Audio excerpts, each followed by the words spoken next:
Hey fellow tankers, it's Mobius Y here, and welcome to the next edition of Tanker Talk. I apologize if I sound a little stuffy. I've just got something wrong with my nose right now. But anyways, besides the point, a couple things in this episode of Tanker Talk. I broke 2,000 subs a couple weeks ago, so technically this is a little late, but I blame Cosmic Carry for that.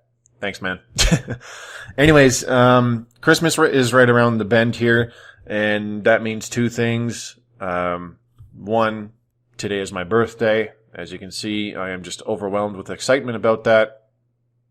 Yay. Anyways, more importantly, I've got some codes to give away. Basically a kind of a Christmas code giveaway, as well as to some of my oldest subscribers who have been around for a long time, especially now that I've broken 2,000 subs. I can't thank you guys enough for sticking around and putting up with my BS for nearly 2 years now. But anyways, I put in a random draw for about 100 of some of my oldest subscribers, and I had 5 codes, so I randomly drew 5 of them. And these are people who have been subscribed to my channel for at least 10 months. Some of them even longer than that. And the winners here are Justin Lau, Rivman24, Anthony Nago, Wraith Are You Calling 2, and Devoted Gamer. So if you guys could please check your message inbox in your YouTube profiles for the message I sent you containing the code. Each code grants each and every single one of you 3 days of premium time to use in World of Tanks Xbox. Simply go to the main World of Tanks Xbox website, log in with your Xbox Live account or your Microsoft account, I suppose, that is associated with your Xbox Live account, and click on that redeem bonus code to input this 20-digit code and get your 3 days of premium time. I will remind you that the 3 days will count down pretty much as soon as you log in for the first time after putting this code, if I remember correctly. That's how they work. So be sure to put it in when you have 3 days of doing nothing ahead of you over this Christmas break. So with that out of the way there, once again, thank you very much, everybody, for subscribing to my channel and watching my videos. Like I said numerous times, I don't really consider myself that great of a player, and I don't put a lot of effort into these videos, but I do it because it's fun, and I get lots of positive feedback saying that it helps you guys out. So that's why I do that, and I really appreciate it. Secondly, update 2.5. It's right around the corner here, and we're getting the second line of British tank destroyers. This is the turreted tank destroyers down the British tech tree. I believe they branch off from the Valentine at Tier 4, and then they start at the Archer at Tier 5, all the way down to basically a second Death Star at Tier 10, which is the FV4005. It's very similar to the 183 in terms of gun-wise. It mounts another 183mm cannon that shoots HESH rounds with ridiculously huge alpha, but it has differences from our current Death Star. It's supposed to be more mobile, with much worse armor, so on and so forth. But it's really just not a line that I'm interested in whatsoever, because the PC reviews on the line so far have not really been very good. There is some praise for the Tier 8, I believe it's the Charioteer, and some positive mentions about the Conway at Tier 9. But apart from that, the line is honestly considered pretty bad. So for you hardcore TD players that are actually going to go down this line, my respects. I hope you do the best you can with that and that it goes well for you. For those of you who are looking for a fun, interesting, as well as an easier line to go down, I suppose, I'd probably recommend staying away from this. I don't think this is a line for particularly beginner players. If you have extremely good knowledge of the maps and whatnot, as well as good firing lanes on the maps, so on and so forth, then maybe this will be an okay line for you to go down, and you won't struggle nearly as much as I'm sure a lot of people will. But there are some patch notes that were released earlier. Let me just go over them here with you. Update 2.5, Winter Destroyers coming soon. Since that festive time of the year, we're putting one last treat in your stocking before the holidays. Update 2.5, Winter Destroyers. Basically features 6 British tank destroyers, most of them with turrets, except for the Tier 5, the Archer. The Archer is the only non-turreted British tank destroyer in this whole line, and that's the Tier 5. The rest have turrets. So the download was actually put off. It was supposed to come out today, but it was delayed for as yet unknown reasons. I'm hoping it was because there were actual bugs and glitches found and not because of the crying that's been going on in the forums, because there will be crying on the forums regardless. I'm pretty sure it's because there was a massive bug found at the last minute or something. But the download size for the Xbox One will be 4.4 gigabytes, and for the 360 it will be 98 megabytes, plus a title update of 398 megabytes. New features, all platforms get a new Tier 1 tank, the T-22 prototype. It's a US Tier 1 tank. I'm not really sure why we're getting another Tier 1 tank, but okay, whatever. Given to new players upon login, can be acquired in the tech tree by all players, leads to the M2 Lite and the T2 Medium. New initial player experience. The initial player experience feature introduces new players to gameplay basics in PvE battles and advanced concepts in the garage. Players can easily opt out of this feature from the pause menu at any time, and experienced players will not see this feature. So I won't even be able to kind of give a preview of what the heck it looks like, I guess. 15 versus 15 skirmish proving grounds added to the following: Mines, Reign, Province, and Province Knight. New flags: Scotland, Northern Ireland, Wales, Yorkshire, England, City of London, Edinburgh. Host abilities to set spectator tanks in team training.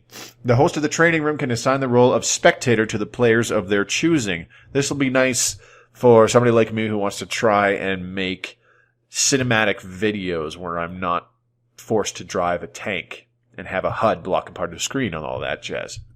But we'll see. There's new interactive loading screens. We'll see what that looks like when the update comes out. New British TDs, of course. Major changes to all platforms. Thanks to feedback, we've changed the flow of team training so players will join a room first, see what tanks are in the lobby, and then they can select a tank.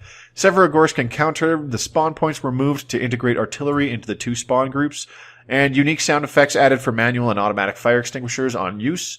Additional changes on all platforms. New proving grounds, training tanks, German Stug 4 in target practice, Chinese T-34-3 in driving practice, British Matilda Black Prince in live fire practice. So these are some premium tanks that you can try out in some training rooms, proving grounds tutorial missions if you are concerned or interested in buying one of those premium tanks. New thunder and lightning effects on Live Oaks. Animated attachments added to the M24 Chaffee, the SU-100, and the AT-15. Currently selected server now shows on the launcher under server select button. And there were lots of bug fixes. All platforms, KV-1 fixed appearance of marks of excellence, Stug 3 fixed incorrect gun audio, news section of the launcher scrolls correctly, Airfield War fixed some ambient audio that was playing before the map loaded, Port fixed hydrant audio loop, On-Fire audio synced better with On-Fire visual effects, various audio fixes to destructible objects, team training battles are now properly categorized in the log tab, fixed gold and silver pictures and various purchase dialogues, fixed Russian localization for the 263 shortened name, fixed Russian translation for unowned, fixed German translation for synchronizing equipment, fixed Russian translation for the Papel metal description. I almost said media. Fixed German localization for team training, 2-player minimum. Fixed team training info being shown in the garage after leaving team training. Fixed double item highlight in team training room options. Players and platoons can now access the filter favorites and upgrades while the platoon leader is still in battle. That was a very annoying bug. Fixed Canadian territory flags displaying too small in the real province. Added better collision to the balcony so faster tanks can't bust on through. Airfield War removed a building that was getting players stuck. Erlenberg fixed floating debris at F6. Himmelsdorf added better collision to the castle walls to prevent entering the interior. That would have been fun. You are inside Ganondorf's castle. You must now save Princess Zelda. I'm kidding. Lakeville added better collision to destroyed buildings so that players can't be pushed inside. Engsk and Engsk War and Engsk Encounter slightly moved flag base that was clipping with the central fountain object. Xbox One bug fixes. Panther M10 fixed tracks clipping into the fender. VK36 same thing, tracks clipping into fender. T7 combat car fixed tracks clipping into rear wheel. Panzer IV OS H fixed destroyed turret texture. Sherman Fury fixed destroyed texture. KV-1S fixed textures and clipping and destroyed model. Panzerkampfwagen 6 Tiger P fixed gun barrel collision and marks of excellence. Fixed hatch placement to eliminate a model gap. IS-3 fixed camo tiling. Panzerkampfwagen Tiger 1 track teeth placed correctly.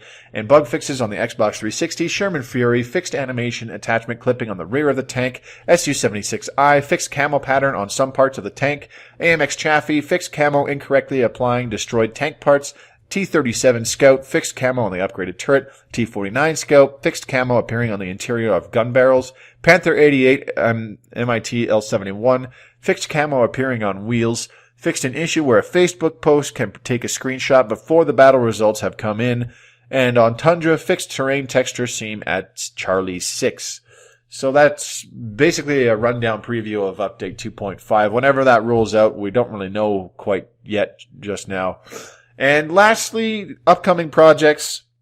I'm grinding up for the E4, as I've mentioned previously, and I'm just working my way up there. So the next set of videos, expect the first episode for the E4 grind to be a review on the T67, T57, I'm on crack. The T67 Tier 5 US turreted tank destroyer. Great tank, had a lot of fun playing it. So far, fairly enjoying the line. Still dreading the T28 prototype. I don't think I'm going to enjoy that one bit, but we'll see. Anyways, so for each of those tanks, I will upload my first couple games, probably just 2 or 3 games in the TD, whatever TD it is that I unlock. I'll upload my first 2 or 3 games in that tank, kind of give my initial impressions or how I felt when I played those games with that brand new tank. And then later on in that same week, I'll do a full-on review of that tank. And I will carry on with that up all the way up to the E4. Once I get to the E4, I'll play probably about 70 to 100 games in the E4 just to get a feel for it myself, as well as get a good idea of doing an accurate review on that tank. So stay tuned for Tank Destroyer gameplay as well as reviews on the US turreted TD line. In the meantime, once again, thank you very much for 2,000 subs. Hopefully I'll see you around for another 10,000. I dream big. Anyways, so I'll see you again at 3,000 subs. I'll do another code giveaway then, obviously. And in the meantime, congratulations to my old subscriber winners for 3 days of premium time. And in the meantime, this has been Mobius Y babbling on for about 12 minutes here. I hope to see you on the battlefield or in my next video. As always, your viewership is greatly appreciated, and thanks very much for watching. I'll see you later.